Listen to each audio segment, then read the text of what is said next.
Right, how many more can we fix before we leave?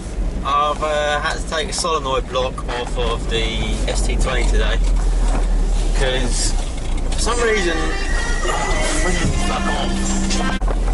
so for some reason the Haas engineer actually came in, has diagnosed it as a sticky spool valve on the hydraulics. So I've taken the solenoids off the end, taken the valve out, and it's as clean as a whistle. It's not sticking at all. The actuators, which are like in a little sealed case that screw in because they're actually under pressure, one of them was a little bit sticky, but it didn't take a lot to free it off, so I don't think that's the problem. Put it all back together, still not actuating in reverse, only forwards, but you can obviously jam a screwdriver at the end of the spool and put it in and out. And then we weren't getting any magnetic flux on the coil, so okay, you know, let's bang a coil on it. So new solenoid coil, still not getting any magnetic flux on it, so I thought, what's all that about? So anyway, you can't actually get a meter in the plug because the plug's a funny old fit and it's skinny.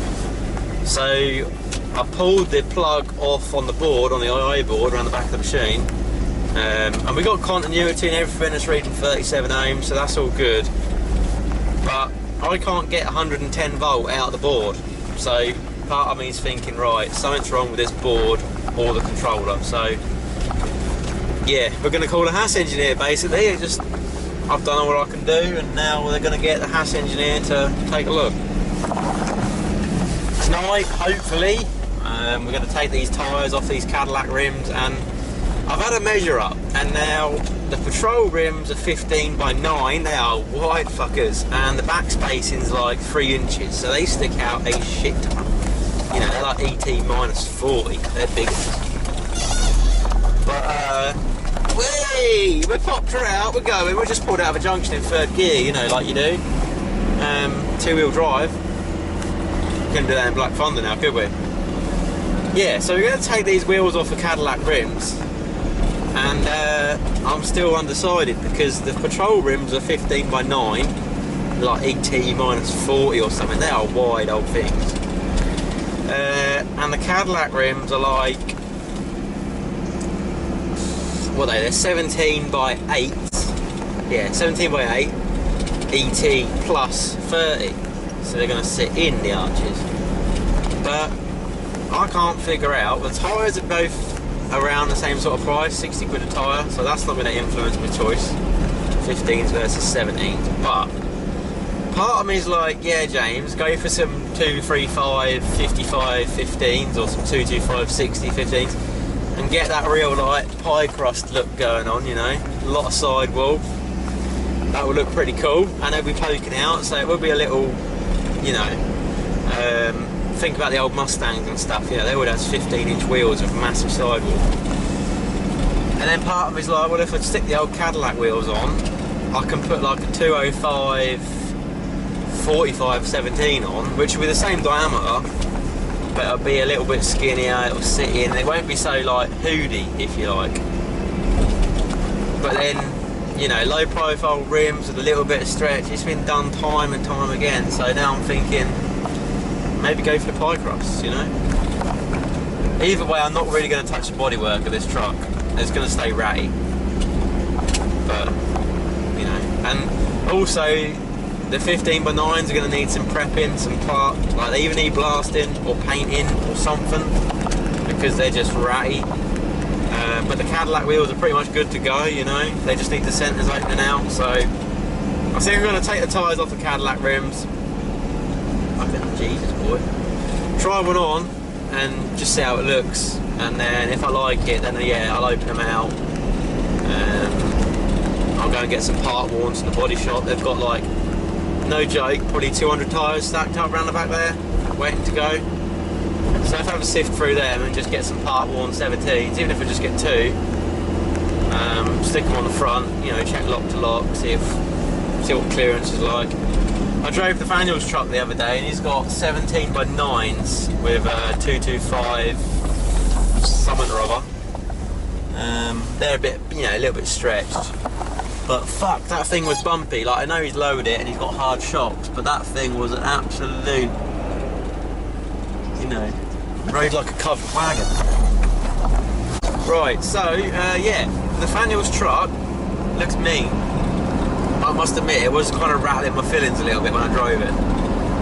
So, that really woke me up, like, don't blow the truck too much, James, because you're going to fuck up the comfort, you know. Like, this thing, oh, it's a dream to drive compared to Black Thunder. I know Black Thunder's, like, big and, you know, she's a bit of a handful sometimes. She's, by no means, you know, a wreck on the road, but she's a bit of a handful sometimes. This thing, you just jump in it, you're soon up to 60 mile an hour. Soaks up the bumps pretty well, to be honest. You know, you don't get thrown around too much unless you're going down the back roads. But I don't want to lose this kind of cruisability of it because, let's face it, I've already got a car that's lost its cruisability. So yeah, I'm thinking high sidewall, don't lower it too much, maybe just some 2-inch blocks, make some 2-inch blocks even. I'll have to buy some U-bolts, but I'm sure if I ring Jones Springs or Midland Springs and just say, have you got any 80mm U-bolts, you know, 200mm long or whatever, buy some of those. And then just wind the torsion bars down a smidgen, I don't know. We'll lower on blocks for the time being, and then come summer, we'll do the whole airbag thing. I'll design the chassis notch and we'll cut the fucking chassis. And then we can have a proper play with it. I'll get a cheap compressor, just stick it behind these seats here or something, you know. It's probably the only truck you can do 35 mile an hour in a fifth. It's official, we've got 6 days left at Paragon. And it can't come quick enough, to be honest with you. But fuck, is it about time. So, we had another repair job this morning. I've got to pressure test the heater lines tomorrow because apparently we've gone through, what would that be in actual? Apparently we've gone through 120 gallons of heating oil already in a month. So I would say that something's not right there. Either the boiler needs looking at, you know, and servicing, or we've got a leak in a pipe somewhere. So I bought some 8mm micro bore fittings and a pressure gauge, and I'm going to pressure test this line from the tank to the heater, which is a fair old way. It's probably 40 metres, so yeah, I'm not going to dig all that up out of the ground just to check it. What we've been doing on the old Ranger front, well, not a lot of videos come out recently, which usually means I'm pretty busy, and that's about right really. We've got a lot going on. I'm trying to tidy up loose ends here and there. Done a bit of mobile mechanicking. Went and saw Nathaniel the other night and checked his truck over. Still can't find where this vibration's coming from. We found the rattle, but I just can't find this vibration. So I've gone through all the front suspension and ball joints and wheel bearings, even to the point of that he says it's shaking. I've clamped off the front brake, gone again, and she's still shaking. So it's not a seized caliper or anything like that. And I said, just get it tracked and see where we're at. Check it's not wildly out on the tracking. Well, apparently he's had it tracked and it's still doing the old wibble wobble. So I'm just going to go over there again sometime and just have a look at the prop shaft weight, because I didn't check that the other night. It was pretty dark and I wanted to get home. So I'll check that rear prop shaft balancer weight thing on the back diff. Check that's still in one piece. It might not be. That could be giving us a vibration. And yeah, another bloke's basically said once lockdown's finished, if I could go over to Bedford and give him a hand on his Ranger. Yeah. If any of you guys are like stuck, and I don't mean like stuck will 31s fit on a stock Ranger, I mean stuck like, oh, I've been looking for a video on how to pull the rear window out, I can't find it. Well, drop us a comment, you know, and we'll do it. Stuff like that is fine. That's like, yeah, it's unique, you know. I don't mind doing stuff if it's like oddball. But when someone will come up to me and say, how do you do, I don't know, changing the wiper blades, like, oh, come on, you know. So, no, we won't worry about stuff like that. amount of people that are like, oh, can I fit 33s on a stock truck? No, you can't. Now stop asking. Has it not been like put to bed yet? You know. I'm half tempted to say to some people, yeah, crack on, but I'm not that kind of guy. Just to see their face when they buy 33s and then go to fit them and they're like, ah, yeah. So, I'm going to head to Newmarket tonight. I've got some spanners and a ratchet to exchange at Halfords because I've accidentally broke one. We broke the Halfords ratchet. It don't want to go in reverse and it don't want to go in forward. It just wants to stay in neutral with like a Ranger gearbox. Black fodder's been used, don't worry. Took it to work Monday and Tuesday in the snow, thinking like, oh, if it snows I don't want to be stuck at work. Yeah, nah, it didn't snow too much at all really. So I've been taking this to and fro, putting some miles on White Lightning, finishing up stuff for people at work. You know, I'm leaving in 6 days and all my mates are like, oh, you know, could you do this before you go? And yeah, fair play to them, like they're going to miss me, so they want, if they want a bit for their motorbike or whatever, I'll knock it up for them before I go. But work in general, are just like stacking it on, man. I've got 6 days left and I've got 6-7 jobs that are, say, an average of like 6-7 hours each. Yeah, I've probably got like 30 hours work to do in about 42 hours, and that's not including the other stuff they want me to do as well. They want me to do 160 off engraving and a 30 off engraving sequential, and then 2 jobs to do with the mould they're making, and they need some pins and some bits to go in it.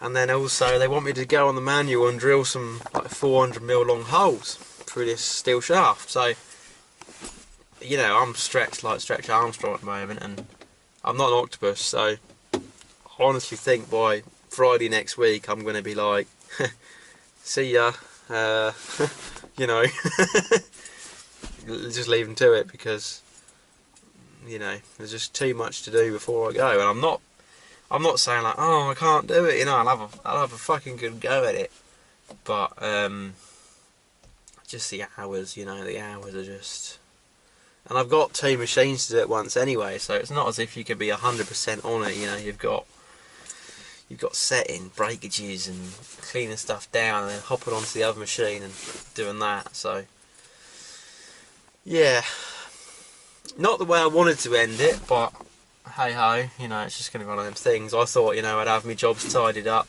I'd leave one running for them, like set, so once I'm gone they can just sort of carry on with at least one job, and then I'd have a good old tidy up and yank all my tools out there. But it honestly looks like it's going to be a bit of a pickle. So yeah, anyway, we won't worry too much about that because it's only 6 days left, so come on, roll on 19th, and you know, fresh start after that. So Andy, tonight I just stayed and CMM that bed housing, and my supervisor's like, oh, have you got all this stuff at your new place? I said, no.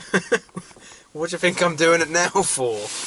So yeah, admittedly, like, I'm not going to have access to half the stuff, but hopefully it's going to be a lot more me, and I can get stuck into it and not be like, oh, I don't want to be here, you know, because that's the worst feeling. I never used to feel like that, and as time goes on you obviously get a bit more fed up. So yeah, but most of what I'm doing, we can do it old school, but you know, I'm just if you can do it easy, you do it easy, don't you? So if you can CMM a Bellhausen, you CMM it. You don't stand around with a pair of dividers and calipers and try to work it all out. So yeah, on my sort of to-do list before I go, I've got to make some special gearbox circlip tools and rebuild this diesel pump to show you guys that, because I started it as usual, started a little project, and I got sidetracked. So I'll finish that this week, and then I'll also rebuild the third member for the other diff because that's in pieces. So this lunchtime I've actually made a puller plate to get the wheel bearings off that one. I'm just like trying to get stuff sorted because there's so many little projects that we've all got them, like me, Fred and Will. We've all got stuff tucked away. We think, oh, you know, when it's a rainy day, we'll get on with that. And we don't. We start more projects. So yeah, I've got a mini moto there still and all that. So lots to, like, no joke. I'm probably gonna have to empty the back of the truck and go and do like a load, and then get the toolbox. So yeah.